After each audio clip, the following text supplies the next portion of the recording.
Le curcuma est une racine couramment utilisée en cuisine en raison de l'agréable saveur et couleur qu'elle apporte aux petits plats mitonnés. Le curcuma possède aussi de nombreuses vertus santé qui aident à traiter de plusieurs maladies.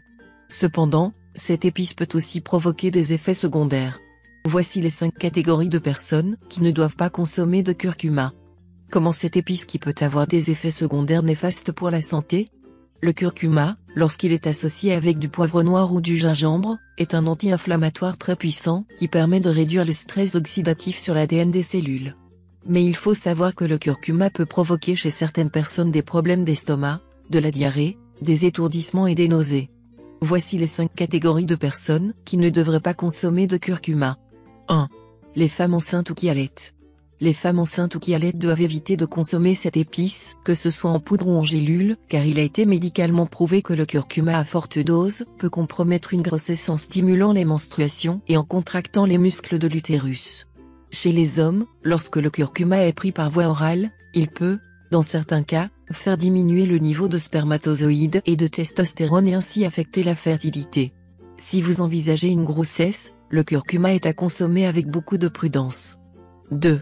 Les personnes qui ont des calculs biliaires.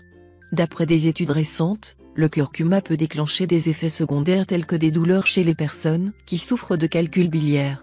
Si vous êtes sujet à ce genre de désagréments de santé, évitez le curcuma. 3. Les personnes qui souffrent d'une obstruction des voies biliaires.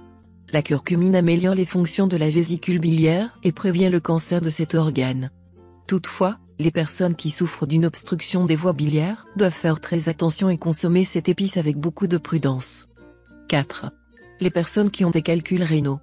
Consommé en grande quantité, le curcuma peut provoquer la formation de calculs rénaux. Pourquoi? Parce qu'il renferme des oxalates solubles, qui en se combinant avec le calcium, peuvent créer de l'oxalate de calcium insoluble, qui est la cause de 75% des cas de calculs rénaux. Par conséquent, les personnes sujettes aux calculs rénaux doivent éviter le curcuma, ou limiter la consommation de l'oxalate alimentaire à moins de 50 mg par jour. 5. Les personnes qui doivent subir une intervention chirurgicale. Les gens qui sont sur le point de subir une chirurgie devraient cesser de consommer du curcuma au moins 2 semaines avant parce que cette épice empêche la coagulation du sang et peut présenter un risque d'hémorragie supplémentaire pendant et après l'opération. C'est fini pour ce tuto, n'oubliez pas de mettre un j'aime, partager ma vidéo sur les réseaux sociaux, ou de s'abonner à ma chaîne. Au revoir et à bientôt.